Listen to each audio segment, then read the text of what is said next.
Salam Kamir, kekaguman ilahi mengarah pada iman dan rahmat.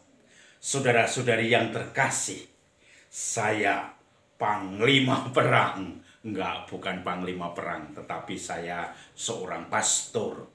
Hari ini kita bersama seluruh bangsa Indonesia merayakan Hari Kemerdekaan Republik Indonesia yang ke-78.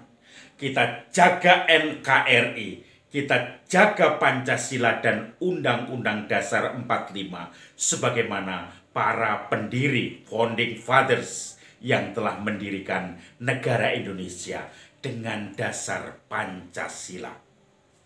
Saudara-saudari yang terkasih, pernah saya di Papua bertugas di kalangan suku Iwaro, itu di Sorong ke arah Teminabuan, kemudian masuk ke sana. Itu ada satu bagi saya mengesankan di antara suku Iwaro itu.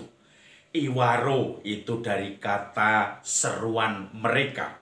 Dulu mereka sering perang. Kalau perang kemudian membunuh lawan, memegang kepalanya yang sudah dipotong dengan mengatakan, "Iware, Iware, saya laki-laki. Saya laki-laki." Maka dia sungguh-sungguh jantan membunuh musuh. Tetapi pada saat saya bertugas di sana, saya kemudian memberi masukan bahwa Iware, saya laki-laki, itu adalah kalau anak-anak saya yang jadi tanggung jawab saya bersekolah dengan baik, pulang ke kampung halaman, membangun kampung halaman yang masih pedalaman itu. Entah itu sebagai tenaga medis, entah itu sebagai tenaga di bidang desa pemerintahan daerah, entah itu yang memikirkan bagaimana kampung menjadi semakin maju, semakin dikenal, dan akhirnya juga menjadikan kebahagiaan, kemakmuran bagi rakyatnya. Itu selalu saya tekankan. Ketika anak-anakmu sekolah, lulus balik lagi ke pedalaman, tenaga medis sebagai perawat kesehatan, bidan, dokter, dan guru masuk kembali mau pulang, maka itu yang namanya Iware, saya laki-laki. Saudara-saudari yang terkasih, Injil hari ini bicara tentang orang-orang Farisi dan orang Herodian berunding untuk mencelakai Yesus, menjebak Yesus. Menjebak saja harus berunding. Saya tidak habis pikir dengan orang-orang semacam ini. Berunding untuk menjebak seseorang, untuk niat yang tidak baik. Lalu mereka bertanya kepada Yesus, "Guru, apakah rakyat kami semua harus membayar pajak kepada kaisar atau tidak?" Di situ ada orang-orang Herodian. Kalau dia mengatakan tidak membayar pajak, orang-orang Herodian yang dekat dengan penguasa Herodes, dia akan langsung menangkap Yesus. Tetapi kalau membayar pajak, maka orang-orang Farisi, orang-orang umum yang terbebani membayar pajak juga akan komplain. Lalu Yesus menjawab, "Saya lihat mata uang itu." Mereka menunjukkan mata uang dinar. Kemudian bergambar kaisar. Gambar dan tulisan siapa di uang itu? Gambar dan tulisan kaisar. Lalu Yesus menjawab diplomatis, "Berikanlah kepada kaisar apa yang menjadi hak kaisar, dan kepada Tuhan apa yang menjadi hak Tuhan." Saudara-saudari yang terkasih, kita sudah mendapatkan kemerdekaan selama 78 tahun. Tetapi masih banyak juga orang-orang yang menderita, yang harus berjuang untuk hidup bahkan mati kelaparan.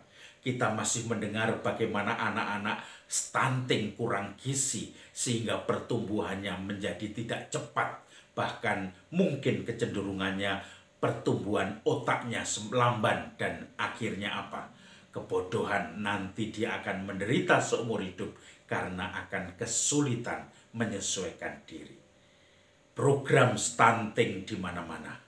Program untuk mencoba membuat damai masyarakat itu juga di mana-mana. Program kebangsaan NKRI, karena pada saat ini banyak juga perampok-perampok yang ingin merampok para pendiri negara RI, yaitu Pancasila, untuk mengganti ideologinya. Merampok dengan segala cara sehingga mengadu domba, membuat bom rakitan di mana-mana, bahkan juga mengaco di mana-mana, membuat hoax, mengadu domba satu dengan yang lain, dan memakai, apalagi ini menjelang pemilu 2024, memakai cara-cara yang tidak manusiawi, cara-cara identitas SARA untuk mengadu domba supaya mendapatkan keuntungan dari situ. Saudara-saudari yang terkasih, sekarang waktunya kita mengisi kemerdekaan. Kita beri narasi-narasi tentang NKRI, tentang kebangsaan, narasi-narasi tentang Undang-Undang Dasar 45, tentang kebinekaan, ini yang kemudian dibutuhkan. Kita bisa memakai medsos kita untuk kampanye-kampanye di dalam setiap pewartaan, dalam mencoba memberikan semangat-semangat Bhinneka Tunggal Ika di tengah masyarakat. Kita terlibat di tengah-tengahnya. Kita mencari yang terbaik bagi kedamaian dan kemakmuran bangsa, rakyat banyak. Itu yang perlu kita cari. Maka saudara-saudari yang terkasih, semoga kita bisa mengisi kemerdekaan ini hanya dengan menciptakan suasana damai dan berguna bagi orang-orang di sekitar kita. Kita masuki ranah-ranah publik untuk mencoba menggerakkan supaya kemerdekaan ini diisi dengan hal-hal yang berguna, yang membawa kedamaian banyak orang. Salam Kamil, kekaguman ilahi mengarah pada iman dan rahmat.